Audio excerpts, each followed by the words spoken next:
zaburi nshya. Umwami n'igitare gikomeye, gikomeye, gikomeye. Ya mwami n'igitare gikomeye, yambereye ubu umwami Yesu. Umwami n'igitare gikomeye, gikomeye, gikomeye. Umwami n'igitare gikomeye,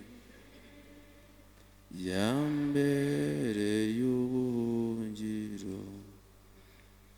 Reka dusangire ijambo ry'Imana dusanga mu rwandiko rwa mbere rw'Abakorinto,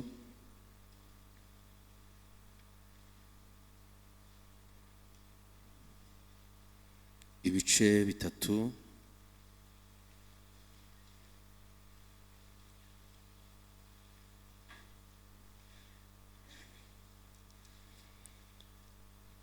Turasoma ku murongo w'icumi. Nk'uko ubuntu bw'Imana nahawe bungana, nashyizeho urufatiro nk'umwubakisha mukuru w'ubwenge, undi yubakaho. Ariko umuntu wese yirinde uko yubakaho, kuko nta rundi rufatiro umuntu abasha gushyiraho keretse urwashyizweho, ari rwo Yesu Kristo. Twongere dusome ubutumwa bwiza bwa Matayo,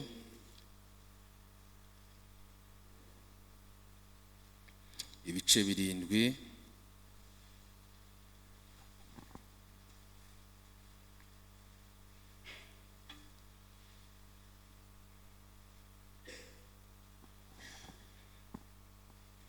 Ku murongo wa 24. Nuko umuntu wese wumva ayo magambo yanjye akayakomeza, azaba nk'umunyabwenge wubatse inzu ye ku rutare. Imvura iragwa, imivu iratemba, umuyaga urahuha, byose byikubita kuri iyo nzu, ntiyagwa, kuko yari ishinze ku rutare. Kandi umuntu wese wumva ayo magambo yanjye ntayakomeze, azaba ari nk'umupfapfa wubatse inzu ye ku musenyi. Imvura iragwa, imivu iratemba, umuyaga urahuha, byose byikubita kuri iyo nzu, iragwa, kandi kugwa kwayo kwabaye kunini. Yesu amaze kuvuga ayo magambo yose, ba bantu batangazwa no kwigisha kwe. Mbahaye ikaze mu ijambo ry'Imana. Abatatuzi, nitwa Pasiteri David. Reka dusangire iri jambo ry'Imana dusomye. Nifuje kuganira n'itorero kuri izi nzu ebyiri, itandukaniro ry'inzu yo ku rutare n'inzu yo ku musenyi. Kandi mbabwira ngo inzu umuntu yubaka niyo azabamo. Inzu yawe wubaka niyo uzabamo. Mbere yo kugira ngo twinjire muri iri jambo neza, hari ibintu bitatu nshaka kukwibutsa. Ni byiza ko hari iby'Imana yatubwiye, ariko nanone mu gihe tukibitegereje hari icyo Imana idusaba. Ibintu bitatu ukwiye guhora utekereza ukazirikana ni ibi ngibi. Bimwe ukabishimira Imana, ibindi ukamenya uko ugomba kwitegura kugira ngo umenye neza inzu yawe niba yubatse ku rutare cyangwa niba yubatse ku musenyi. Icya mbere Imana yadukoreye gikomeye nuko twakiriye umwami Yesu nk'umukiza mu bugingo bwacu, tukaba turi mu nzu yayo. Ibyo ntibihagije. n'umuntu utarakira umwami Yesu nk'umukiza, uyu munsi ntutahe utamwakiriye. Icya kabiri tugomba guhora tuzirikana, nubwo abantu tutabitekerezaho ngo tubihe agaciro, nuko nyuma ya byose umuntu wese azapfa. Ntago tujya tubitekerezaho, ariko iyo inshuti yawe yatashye cyangwa umuntu muziranye nibwo bitekerezaho. Ariko ibi ni ibintu dukwiye gutekerezaho, nk'uko umuntu akora umushinga we akawubona wungutse, ariko agatekereza ko ushobora no guhomba, akareba icyo yatekereza umushinga we wahombye.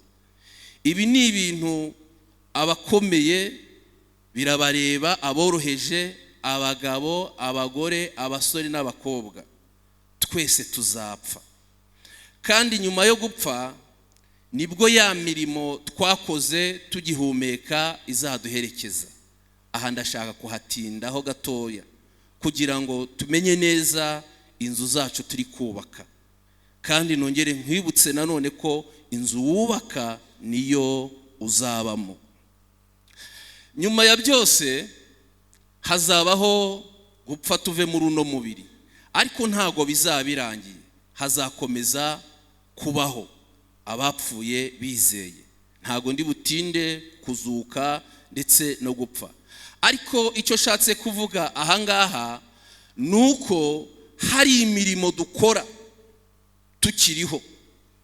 Muri uno mwanya no kuri uno munsi ufite amahirwe yo gukora iyo mirimo.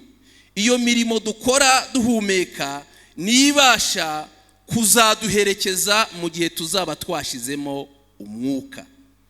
Umuntu umwe yigeze kuva mu mubiri, arangije kuva mu mubiri agera aho yaragiye ngo asanga inzu agiyemo ituzuye, ariko abona izindi nzu nziza zuzuye zisa neza.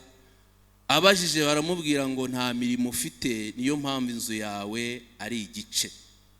Agarutse yarihanye, atangira gukora imirimo myiza. Wari ukwiye gukora imirimo myiza yo gukiranuka, ukubaka inzu yawe yo mu bwami bw'ijuru. Ibi byo kwisi bijya bishira, rimwe na rimwe bigashira bidutunguye, ariko mu ijuru nitugerayo ntago bizashiraho, tuzabayo akaramata. Umubabaro tuzawusiga hano ku isi, ubupfubyi buzasigara hano ku isi, ubupfakazi buzasigara hano ku isi, agahinda kazasigara hano ku isi. Nitugera mu ijuru tuzishima iteka ryose.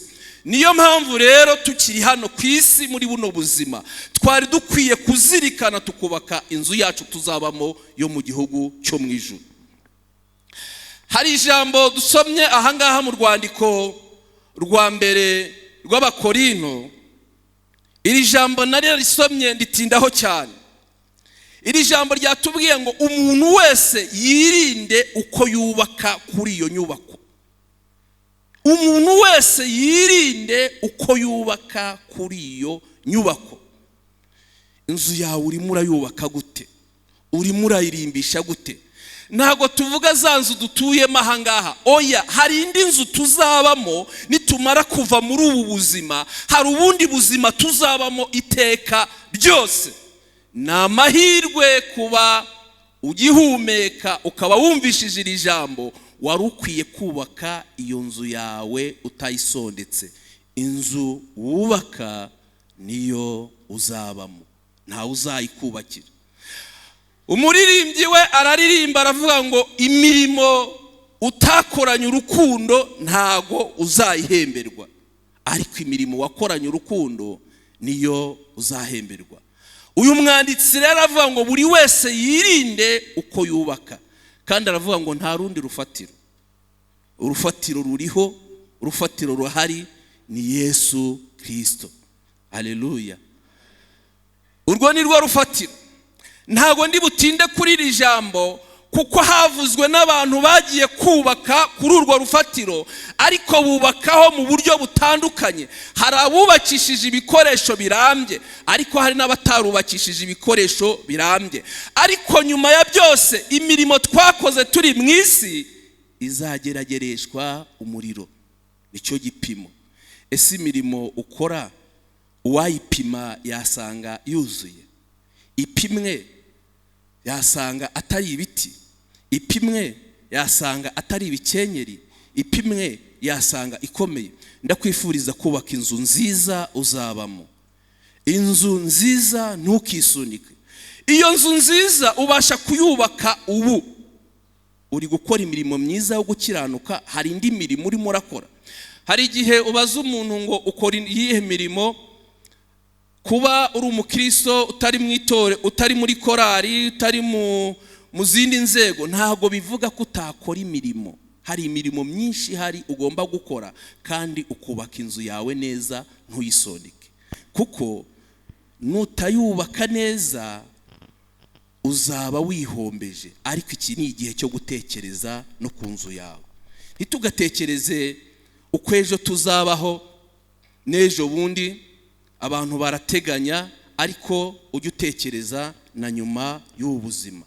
Dore ko tujya tubuvamo bidutunguye, tutabiteguye, tutabikoreye imibare, ariko tujye duhora twiteguye. Unatekereze ngo mvuye ahangaha muri uno mubiri, ese imirimo myiza nakoze yamperekeza nkabaho neza mu bwami bwo mu ijuru. Imana idufashe kandi itugirire neza. Dusomye iri jambo dusanze mu butumwa bwiza bwa Matayo. Matayo ni umwigishwa wa Yesu, yahamagawe na Yesu, ko tubisanga mu bice 9 ku murongo wa 9. Yari umukoresha w'ikoro, ariko Yesu aramuhamagara aramubwira ngo namukurikire. Niwe wanditse ubutumwa, ariko iri ni ijambo ryavuzwe na Yesu. Turi kuvuga ku nzu, mvuga ngo inzu wubaka ni uzabamo. Reka turebe itandukaniro ry'iyi nzu yo ku rutare n'inzu yo ku musenyi. Nitubivuga uri buze kumenya inzu yawe. Byari byiza kuvuga ko tuzatabarwa, kuvuga ko Imana izatugirira neza. Nibyo koko tuzatabarwa n'Imana izatugirira neza, ariko se uzatabarwa gute? Imana izakugirira neza gute? Abantu twishimira kuba muri uwo mwuka, ariko ntidutekereze no ku bugingo bwacu. Reka tuvuge kuri izi nzu ebyiri. Yesu yaravuze ngo umuntu wumva amagambo yanjye akayakomeza, haleluya, akayaha agaciro, akayitaho, akayitondera, uwo ameze nk'umunyabwenge wagiye kubaka yabiteguye. Aragenda yubaka inzu ye ku rutare. Iyi nzu yo ku rutare iragoye, iravunanye. Abubatsi barimo barabyumva, cyangwa abubatse ushobora gutegura ikibanza igihe kinini ugatinda kugitegura bitewe naho kiri nuko kimeze. Ariko iyi nzu yo ku rutare yari igoye cyane, ariko amaherezo iruzura. Avuga ko umuntu wumva amagambo ye akayakomeza ameze nk'umunyabwenge wubatse inzu ku rutare. Arongera avuga indi nzu ya kabiri, aravuga ngo umuntu wumva amagambo yanjye ntayakomeze ameze nk'umupfapfa. Uyu we yagiye kubaka, ntago yarindiriye kubaka ahantu hakomeye ngo wubatse inzu ye ku musenyi. Iyi nzu nayo yarayubatse ziruzura. Reka mbabaze, izi nzu zombi zuzuye, ari iyo ku rutare n'iyo ku musenyi, ubibonye byuzuye wamenya kubitandukanya? Ntago washobora kubitandukanya. Reka mbabwire ko iyi nzu yo ku musenyi ishobora kugira n'amabara meza aruta inzu yo ku rutare, ukaba wayibeshyaho, kandi ari inzu yo ku musenyi. Izi nzu ntago wazitandukanya. Niyo mpamvu dufite ikibazo mu itorero. Urizera mwene se ukamubonamo agakiza, ariko uko umwegereye ugasanga yarubatse ku musenyi atarubatse ku rutare. Wamwibeshyeho. Inzu zose zirasa, ariko ikizitandukanyije naho zubakiwe, naho zishinze, niryo tandukaniro ryazo. Imana idufashe cyane. Uyu ni umunsi wo kongera gusubira mu nyubako yawe wubatse ukayisubiramo neza. Izi nzu zose ziraho, ariko mbabwire ko kubaka ku rutare ni ukubaka kuri Yesu. Haleluya. Kubaka ku rutare ni ukubaka kuri Kristo. Kubaka ku rutare ni ukubaka ahantu hizewe. Kubaka ku rutare biragoye ariko bibamo ibisubizo. Umuntu wubatse ku rutare ibihe byahinduka ariko ntibyamuhindura kuko yubatse ku rutare. Umuntu wubatse ku rutare yagira intambara nyinshi zitandukanye ariko ntizamunesha, yazinesha kuko aho yubatse harakomeye. Umuntu wubatse ku rutare yakwangwa ariko ntago yakwanga abantu kuko azi aho yubatse. Umuntu wubatse ku rutare, uyu muntu wubatse ku rutare yasonza ariko ntiyakwicwa n'inzara, yakwihanganira inzara. Uyu muntu wubatse ku rutare ashobora guhura n'ibigeragezo byinshi n'intambara nyinshi ariko ntiyagwa kuko aho yubatse ahazi neza. Uyu muntu wubatse ku rutare ahorana ibyiringiro. Uyu muntu wubatse ku rutare yahura n'ibimugusha ariko ntiyagwa kubera ko azi aho yubatse. Mwifurije kubaka ku rutare. Ahandi hose ni umusenyi kandi abantu batubatse ku rutare iyi minsi irabagaragaza. Hari ibirimo birasuzuma abantu bubatse ku rutare n'abubatse ku musenyi, kandi iyo byamajije kugusuzuma byanze bikunze biragaragara. Umukristo wubatse ku rutare iyi minsi azayitambuka, ariko umukristo utubatse ku rutare iyi minsi ntabwo azayitambuka. Turi mu bihe bibi, ibihe bigoye, ibihe biruhije. Ibi bihe turimo rero ntabwo wabasha kubicamo utubatse ku rutare. Inyubako wubatse niyo uzabamo. Niyo warubatse ku musenyi tubaye tuguhaye intashyo.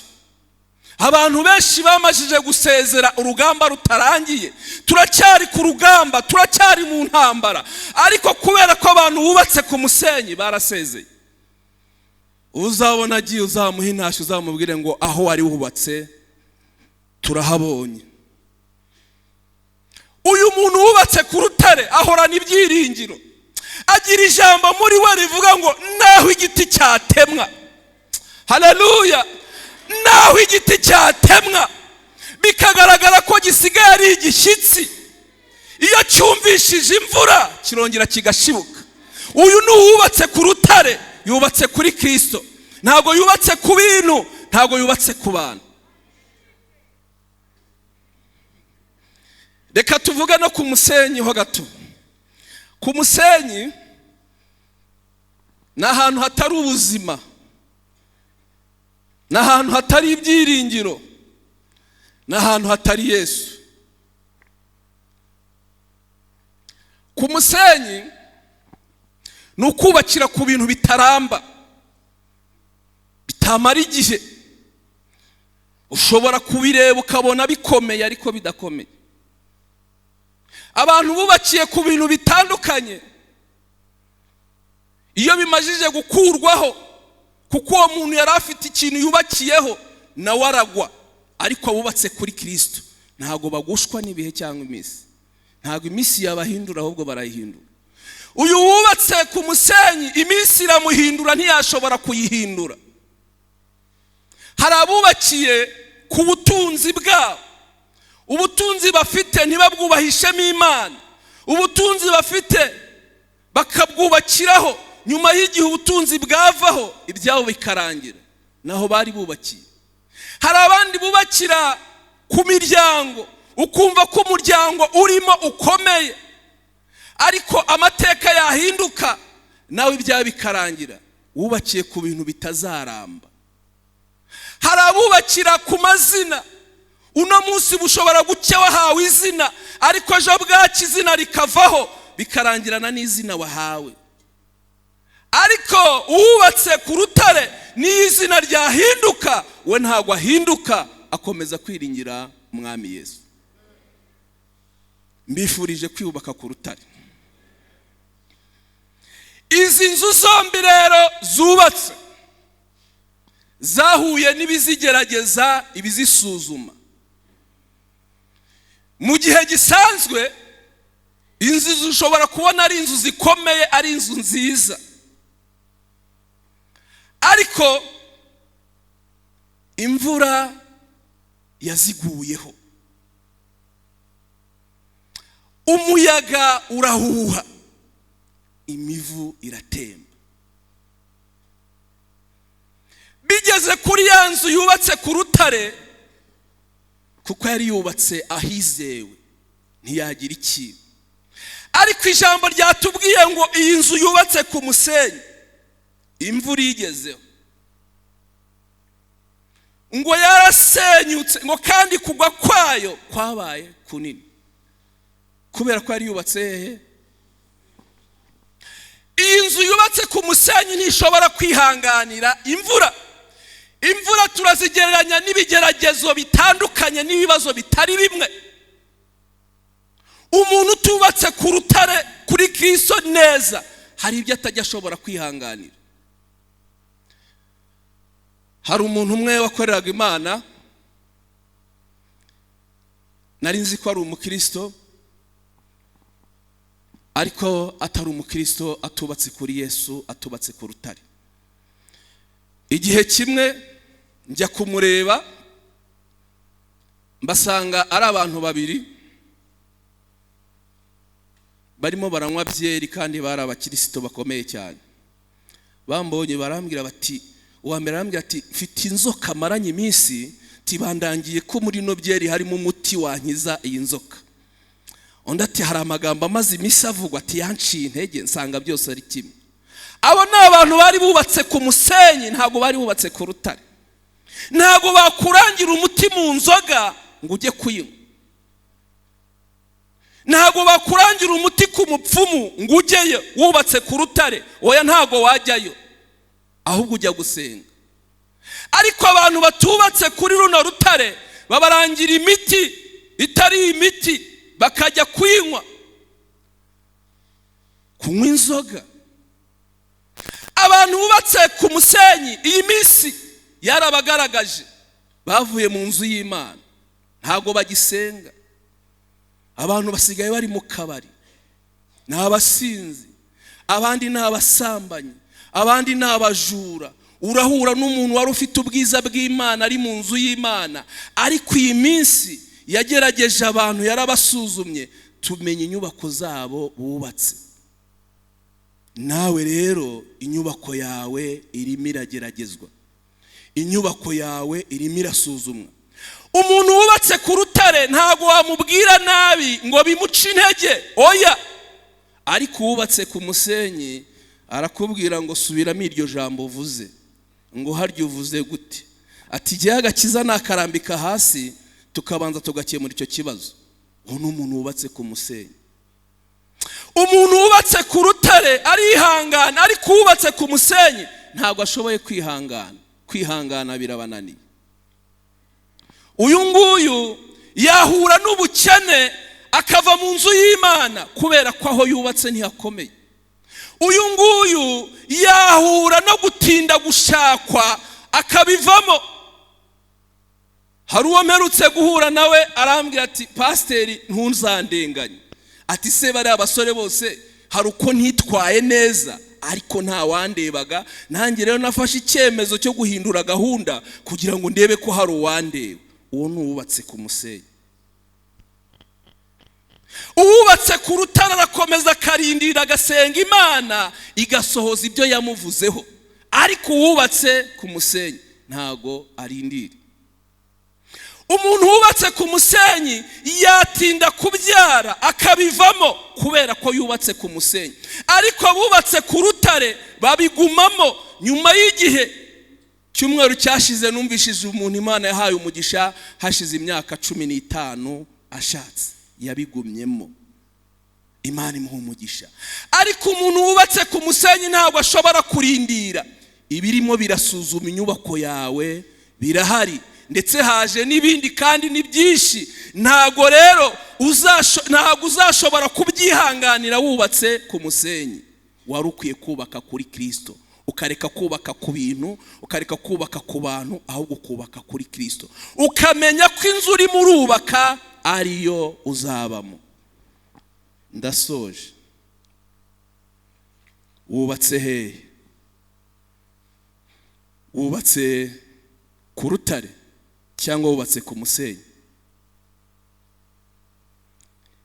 niba utsinzwe n'iri jambo ry'Imana, haguruka tugusengera Imana ikongerera imbaraga. Hari ibyakunesheje, ntabwo twakurenganya, byatewe naho wubatse, ariko uyu munsi uhindura inyubako yawe, wubake ku rutare. Navuze ngo ibihe wabihindura ntibyaguhindura, ariko wubatse ku musenyi ibihe byaguhindura, ntabwo wabihindura. Haguruka tugusengere, ntabwo dutinda. Hari byinshi byakunesheje, nawe urabizi neza, bitewe naho wari wubatse. Imana ibahe umugisha mwebwe muhagurutse. Gutinda ubitekerezaho, umutima wawe wamajije kukwemeza. Haguruka uyu munsi ufata icyemezo cyo kubaka kuri Kristo.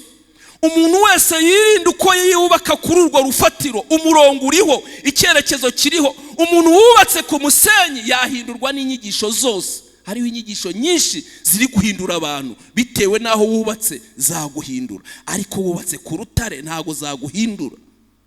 Umuntu wese yirinde uko yubatse. Nawe haguruka.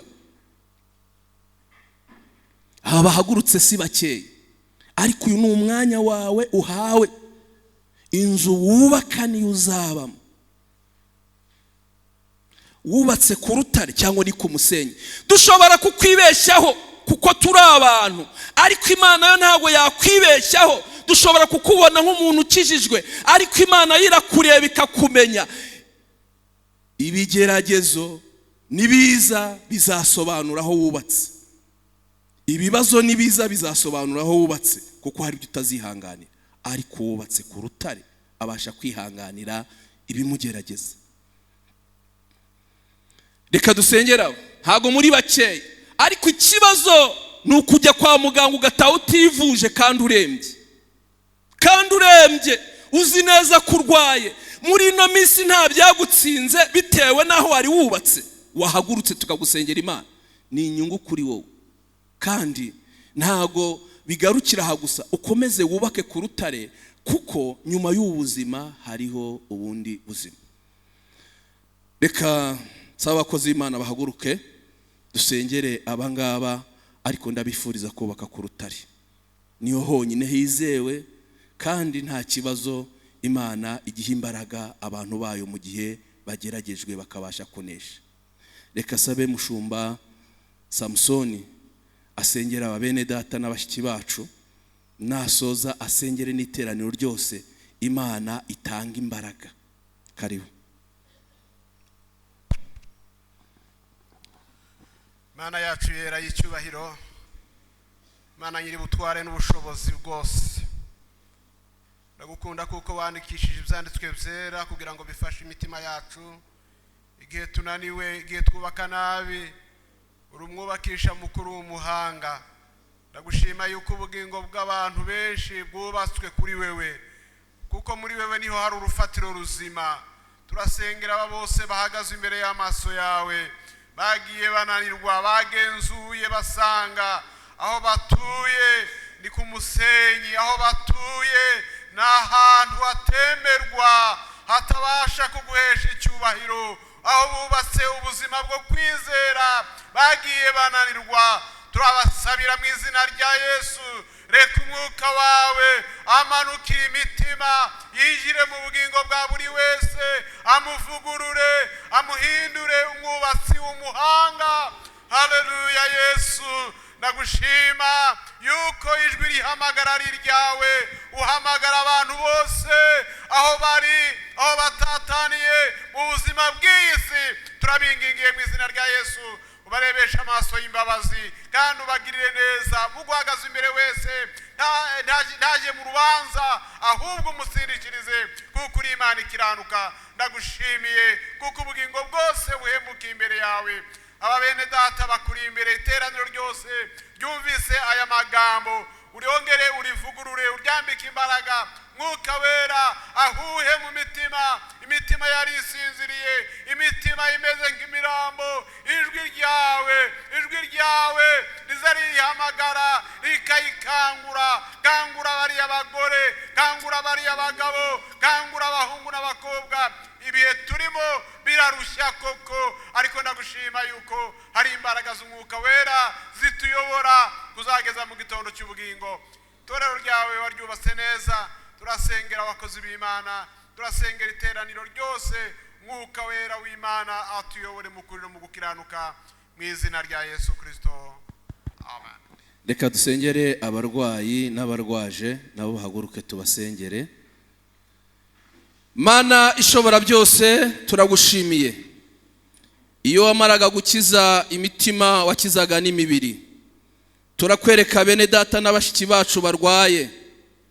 Hari indwara zinanira abaganga, ariko uri muganga mukuru, nta ndwara n'imwe yakunanira. Ikiganza cyawe gikiza abarwayi, reka gikore kuri buri wese. Dusengeye aba bari aha ngaha bari imbere yawe, buri wese arimo arakubwira uburwayi bwe. Mukize kuko uri Imana ikiza ikabigaragaza. Dusengeye n'abandi barwayi barwariye ahantu hatandukanye, barimo bararibwa mu buryo budasanzwe, bagereho ubakize, turagushimiye. Dusengeye n'abafite ibyifuzo bitandukanye, ujye usubiza ibyifuzo byacu tukagubwa neza mu gihe tukiri muri buno buzima. Niyo mpamvu tukwingize ngo subiriza buri wese. Tugushimiye kumvishe gusenga kwacu, ibyo tubisabye twizeye izina ryawe ryera, amen.